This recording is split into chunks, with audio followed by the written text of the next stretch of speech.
So we've now had a qualitative view of the market. We're now going to switch to quantitative. Unfortunately, Oliver King from Avinode can't be with us. He's got a fantastic reason for not being here. Well, not fantastic, a horrible reason. His eardrum exploded as he flew out of eBase. And he was still trying to come to this, and we were going, it's way too far, but sadly he can't make it. But he passes on his regrets, and we will make his presentation available. All of the presentations are available either on the app or after the conference. Probably next week we'll send out a link to them, or all of the ones which we're allowed to make available. But we're delighted to have two experts who are going to look at the market in very different ways. Jeff Lowe from Asian Sky Group. I can't see Jeff. Where are you, Jeff? Oh, he's there, sitting. You know you're coming up now. And also Dennis Lowe from Flight Ascend. Jeff and Asian Sky, I'm sure everyone in the room is familiar with their reports. If not, Jeff will very happily add you to his list.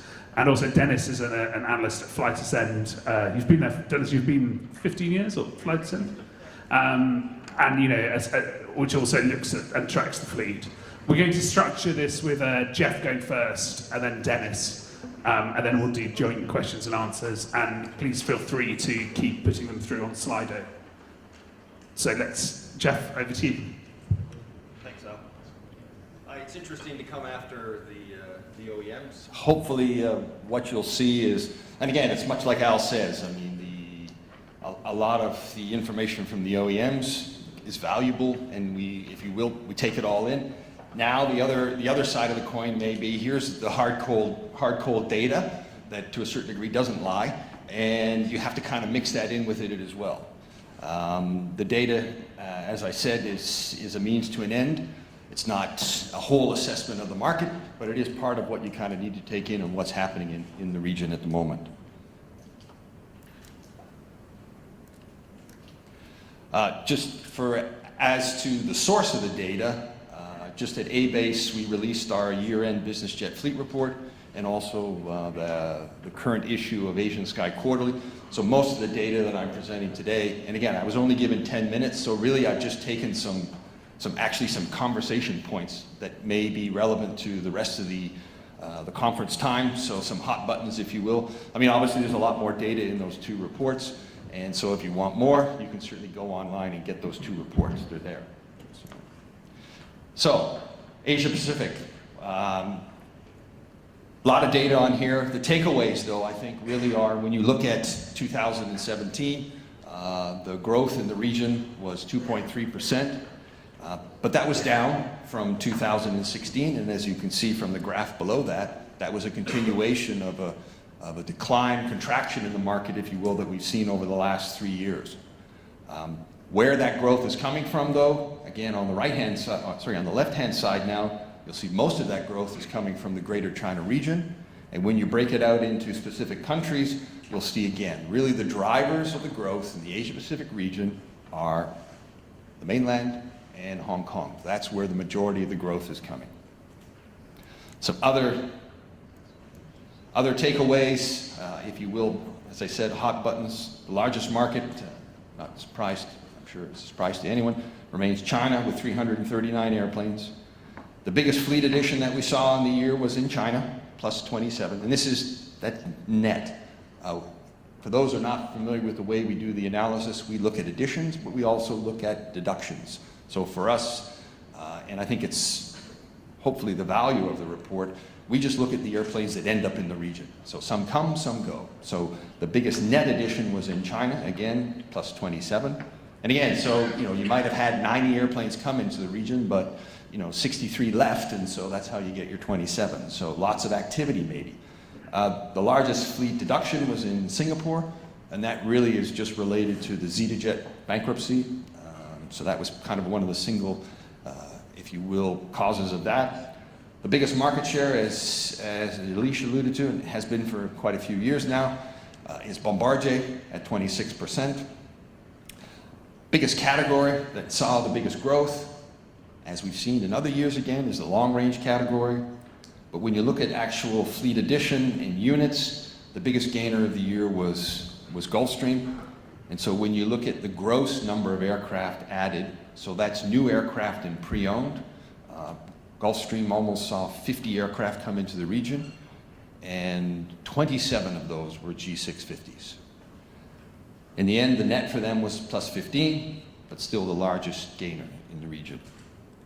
So those are all kind of maybe the takeaways of what happened into the region, but to a certain degree, you can take another look at the numbers as well. We kind of live the numbers day in and day out at Asian Sky Group, and so we eventually kind of go, well, maybe, and certainly maybe, which reflects maybe more of the optimism in the room, there were a couple of single events that took place last year that you could interpret skewed the numbers. One of them was a ZetaJet, which maybe you regard as a one-off event, but they're also just, I think as a consequence of the way we do the analysis, we do measure the fleet at the end of the year. And so we do have, as part of the analysis, what we call stored aircraft. And that may very well be an aircraft that was delivered, but as of yet hasn't got an AOC or hasn't been registered, so actually is theoretically stored. It hasn't entered the fleet yet. So there are a number of reasons that the numbers last year may have been skewed, maybe more negatively than they really were, if you will, which maybe reflect more the optimism as well. So if you take the ZetaJet event out and you look at that stored number of aircraft, because it was abnormally high last year, and add those aircraft back in, you go, well, maybe that's a one-off event. Actually, the growth last year was about 3.7.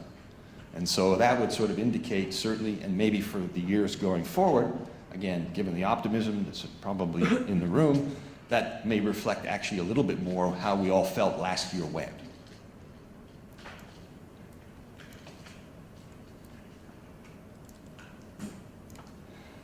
The sobering thought of the morning is that, yes, China is the biggest market with 339, but I've added in here just to make sure we all understand, get a little perspective on that. The busiest airport in the United States is Van Nuys, California. It sees over 200,000 movements a year, and that aircraft alone has installed there, based there, 182 jets. So if I was to include that in our Asia Pacific analysis, it would be the third largest market, that single airport in the United States. And when you add in the other aircraft that are based there, actually Van Nuys has almost 600 aircraft alone based at it. So again, I always kind of put some perspective on this. We talk about growth rates and we see 8%, and I expect this coming year we'll see some double-digit growth, but really when you get down to it, we are still a small market, okay? So.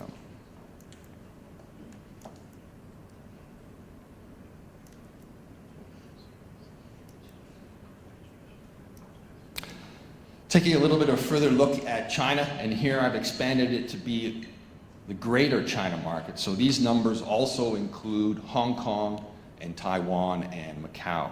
So again, as you saw initially, this is the biggest market in the region. This is what drives the growth in the Asia Pacific region. So again, touching on some of the comments we heard from the panelists before, right at the top, new aircraft deliveries versus pre-owned. You can see right away that what used to be, and I'll show another slide in a minute, used to be more of 60-40 split. We've turned that around in the last couple of years where it's really almost a 40-60 split now.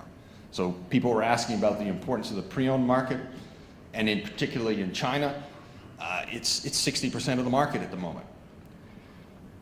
Taking a look at the bars on the bottom, ups are additions, downs are deletions. So again, when you look at this market, you can see the big winners are Global 6000, 7X, and the Gulfstream 550s and 650s. So when you look at the whole Asia Pacific region as a total, and you look at the total additions, the mainland China market, the greater China market actually represents almost 80% of the total additions for the Asia Pacific regions. That's how important that market is. And if you want, for Gulfstream alone, they produce annually 90 550s and 650s. Well, you've got 28 of those coming to China. So for Gulfstream, the China market represents almost a third of their 550 and 650 production. So on an annual basis. That's how important that single market is to Gulfstream.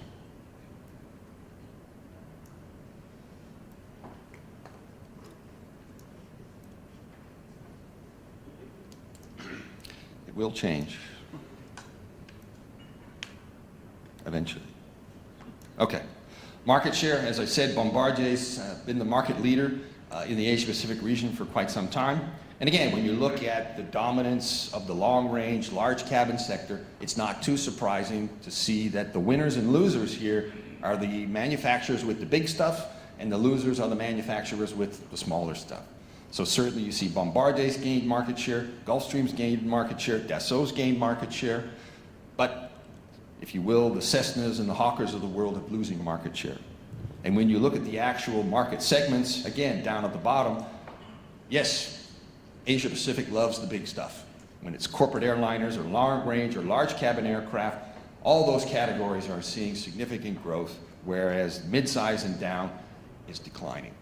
So really that's where the importance is. And again, long range specifically, you can see 7% growth in market share over the last 3-4 years.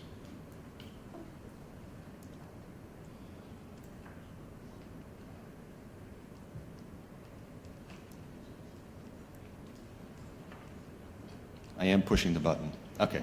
Again, as I mentioned about the pre-owned business, so again, going back looking at the last 3 years, you can see how there's been a shift from the pre-owned 40% where it's now 54%, and the new aircraft has diminished accordingly.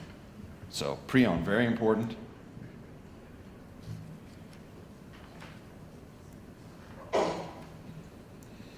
Ooh. Sorry. Almost done. Oh, okay.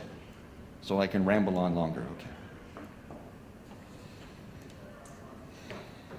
okay. Okay. Sorry, and again, just to emphasize that the categories that are most dominant in the Asia-Pacific region, your long range, your large, and then the corporate airliners, those three combined alone are over 60% of the market. So again, that's, if you will, that's where the bacon is, if you want to call it that. So, importance of pre-owned.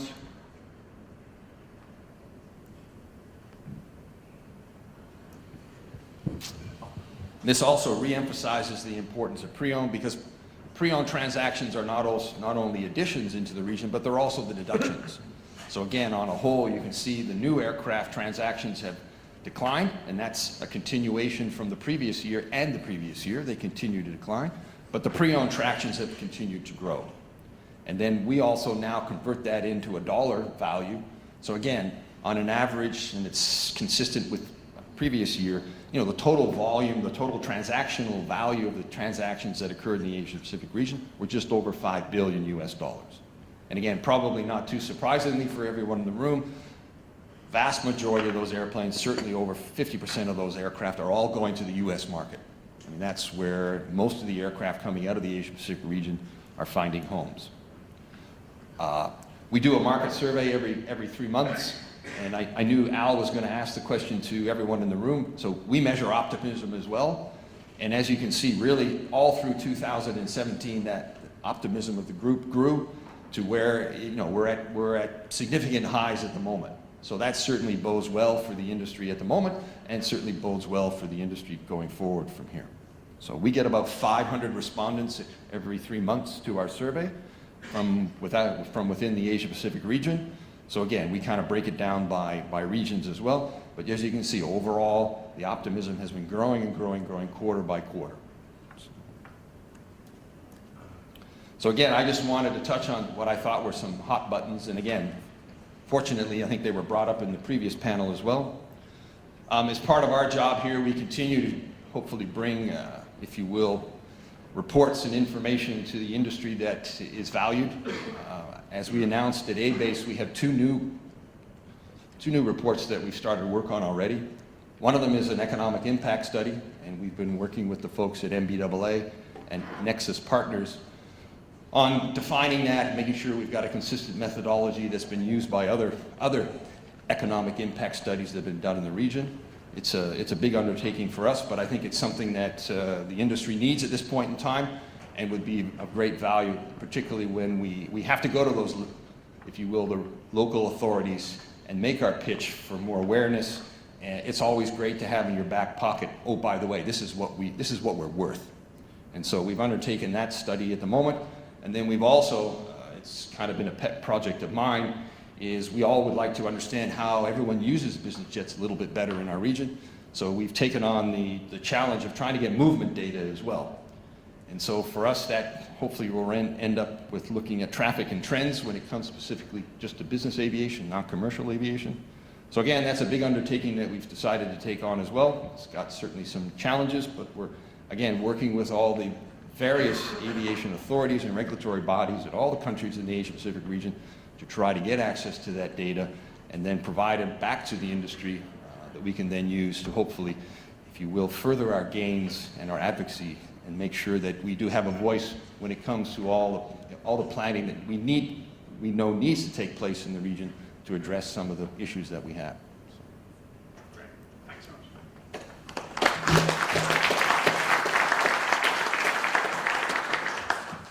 So Dennis, if you go next, we'll then do joint Q&A. So it's...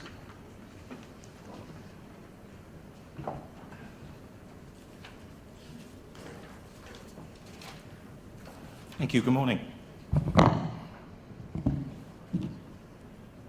So I've been asked to speak a little bit about the focusing on aircraft values, recent changes, and also something completely different towards the end of this presentation, the impact of airport slots availability here in Asia, and a quick look at the growth of the commercial fleet, which is obviously competing with business jets for airport slots at most airports here in Asia, and we'll see how that is going to grow and perhaps what sort of operational difficulties that may be experienced in the coming years.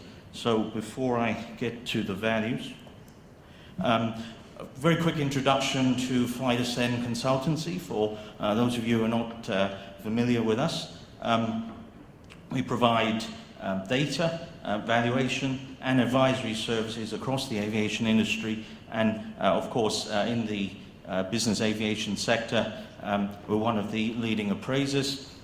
Worldwide team based here in Asia, in London as well as in New York. We have our own in-house database, values and aircraft fleet. We've been researching historical data for many, many years, and we do make contact with a lot of industry participants. As I'm sure some of you may have met my colleagues from our other offices. So, this morning so far we've seen and heard quite a bit of optimism in the market since the beginning of the year. The OEMs have indicated a good market so far. So let's take a look at, from the value side of things, how these have been changing.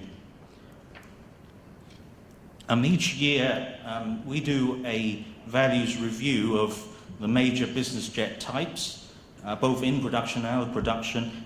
We start this process normally in May and then coming into June. Here are some of our major findings. These are changes since end of last year, beginning of 2018. So the mid-year review is 6 months on. Market values for many of the major types, especially the mid-size and the heavy types, have all increased since the beginning of the year.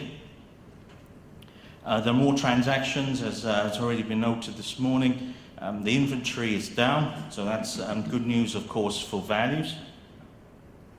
But what we're also seeing is some vintages, so aircraft at different ages, even the same type of aircraft, are seeing slightly different value trends. We'll show some charts a bit later on. In terms of the heavy jets, the values have stabilized sometime during 2017, and going into 2018, it's also quite stable, but we've seen a notable increase in these values during the first 6 months based on transactions we've observed and also the general market conditions. For the heavy jets, no major changes are expected in the short term, but with new types coming into the market, as we saw and heard this morning. A few years later, this optimism may be different for existing aircraft types. In terms of the medium jets, also showing less volatility since 2017. There's an active market, good trading, and the inventory is also decreasing.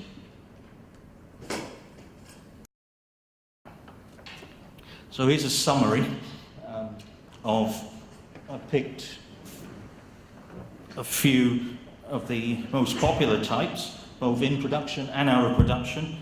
So this is the range of values change, so high to low, and then also a point to indicate the average value change. This is a different year of builds over the first 6 months of this year.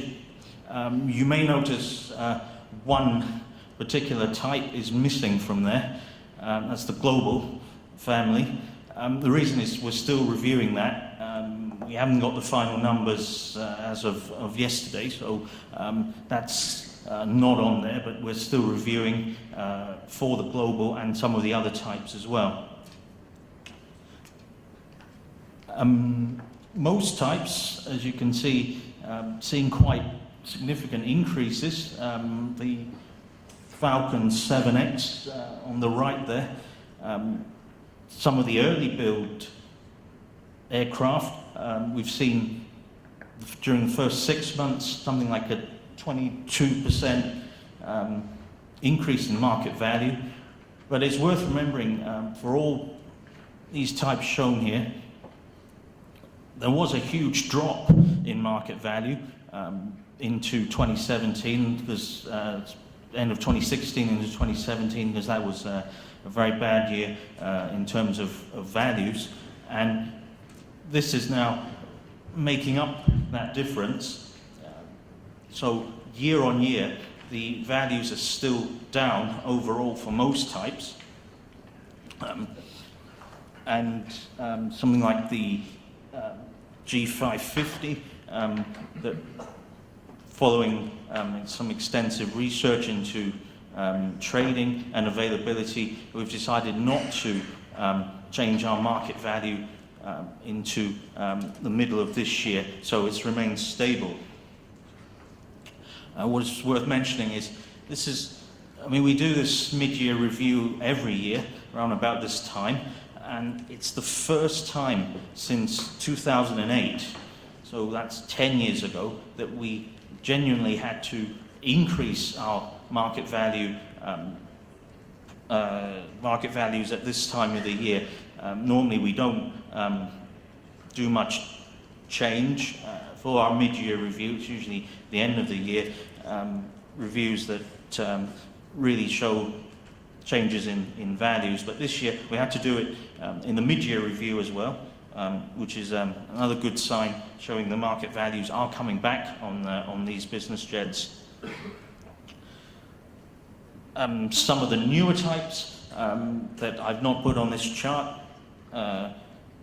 G650 and some of the other Falcon variants, that's because there's relatively little activity in the market, and at this time we're not going to change our market values based on market activity and some of the transactions we've observed.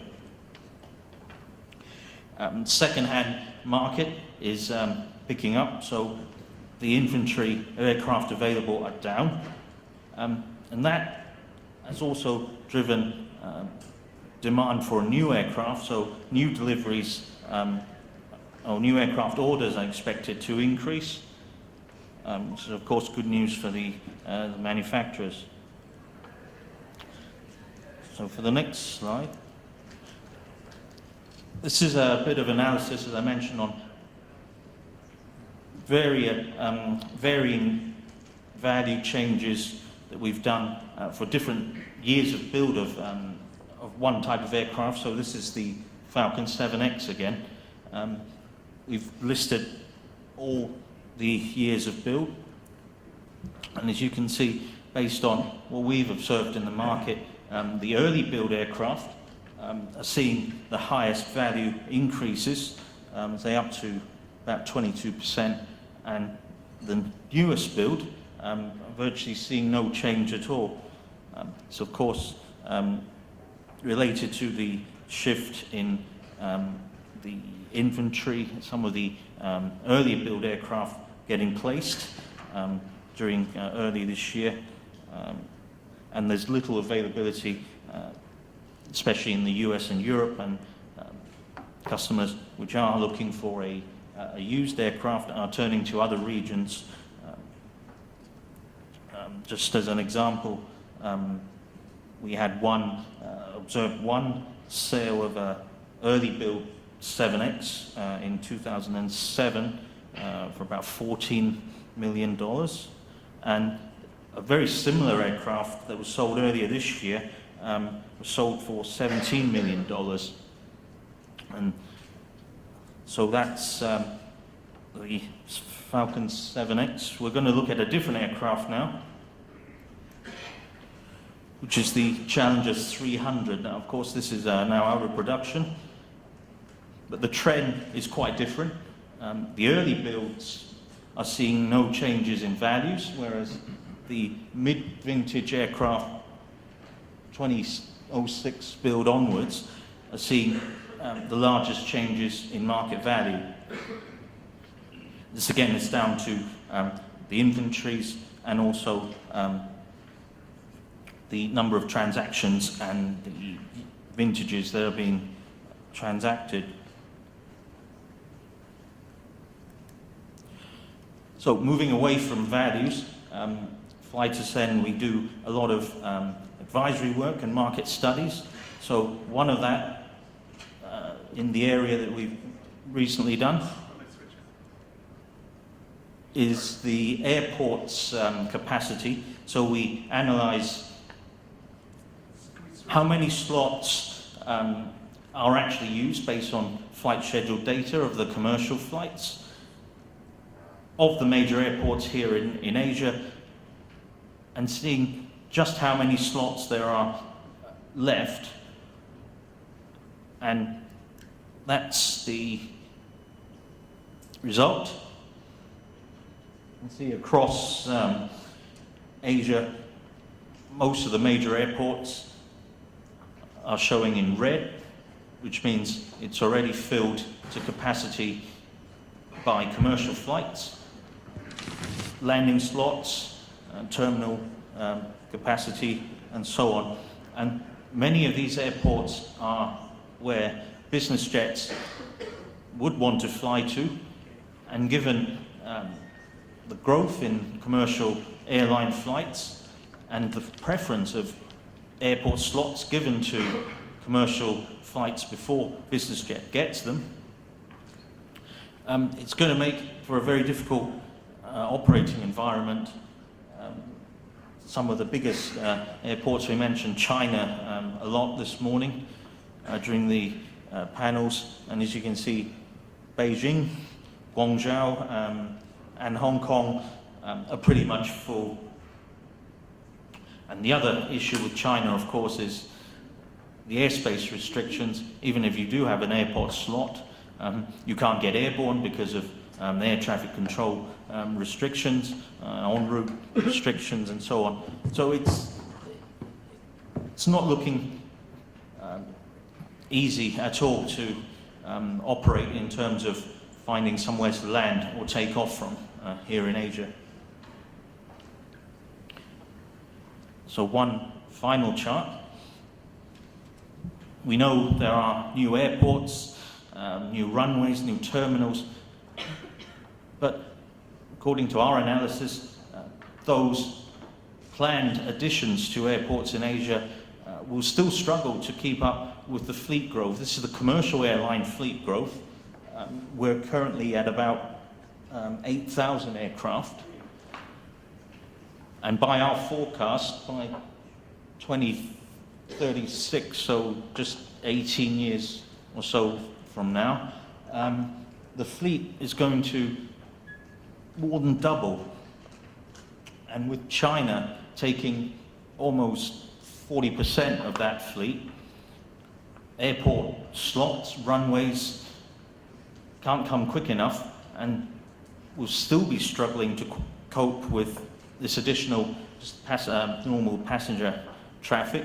So business jets, again, there is a demand in terms of people wanting to use them, but I think the biggest hurdle will be to find an airport slot and have a lot of flexibility in operating, which we think it's still very difficult here in Asia. So that's all I have for this morning, and we can take some questions.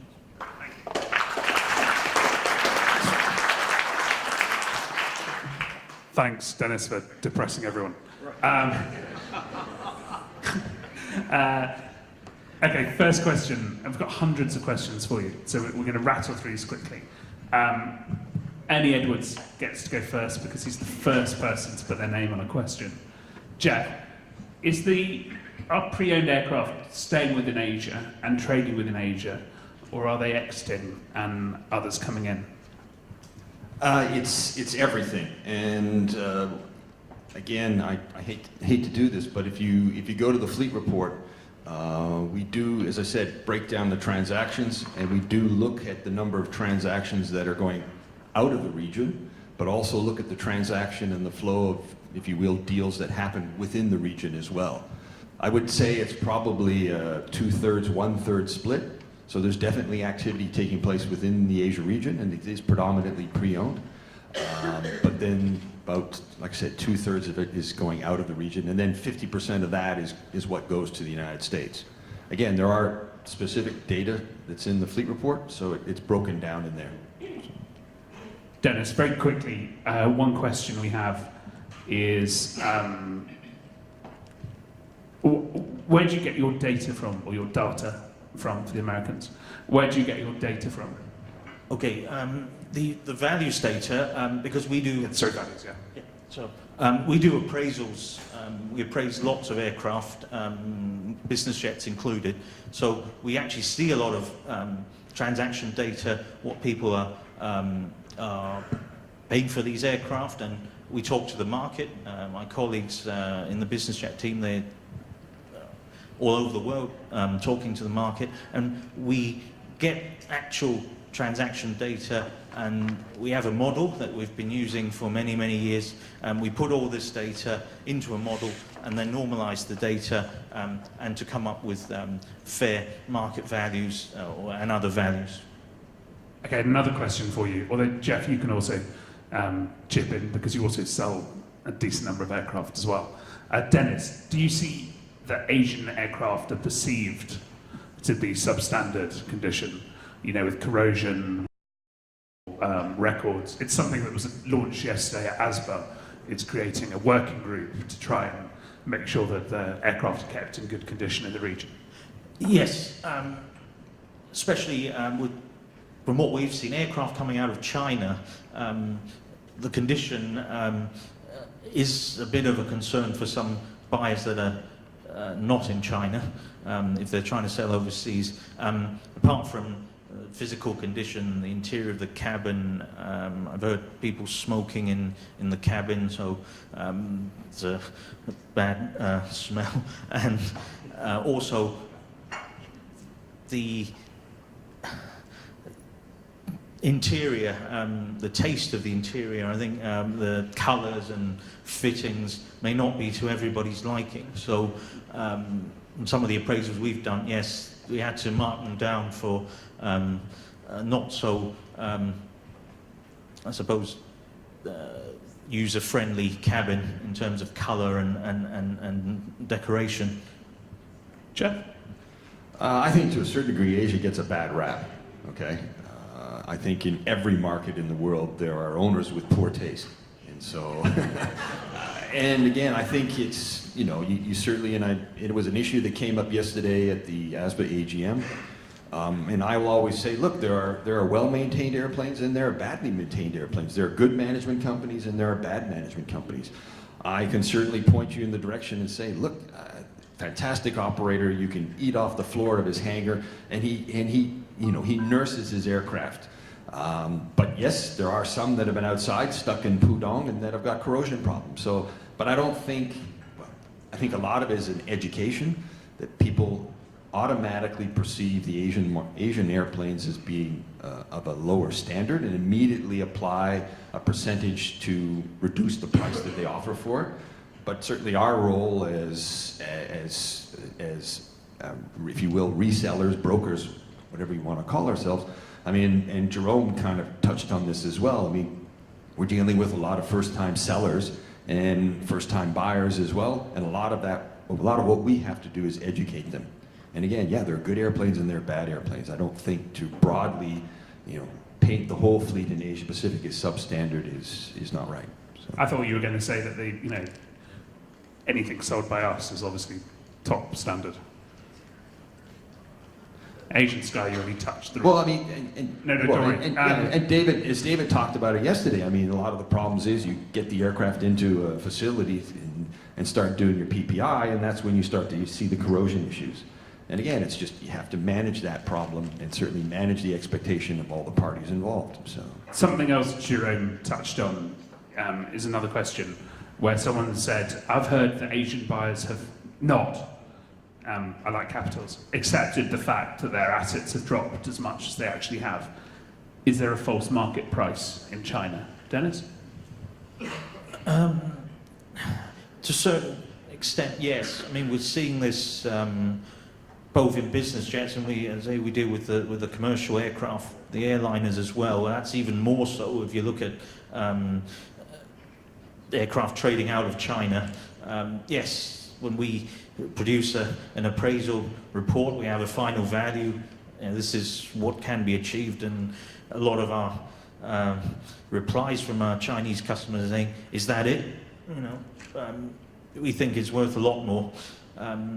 Yes, so I think there is a perception of a much higher value than what should be paid for in the market.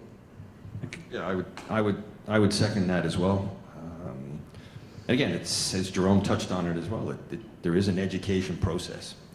We certainly, and again, it's sort of a broad brush, but generally, yes, a lot of those first-time sellers now are having a hard time understanding or coming to grips with the real market value of their airplane. And again, as we all know, it's been challenging times for aircraft values over the last couple of years, so certainly a lot of people are having a hard time digesting that. But I mean, what we typically find then is the transaction timeline is much longer, and normally you have to bring him some deals and get him warmed up to the fact that this is where your market is and what its value is, where your aircraft is and what its value. And it just takes longer now. You kind of get there in the end. You spend a lot of time chasing the market as a result.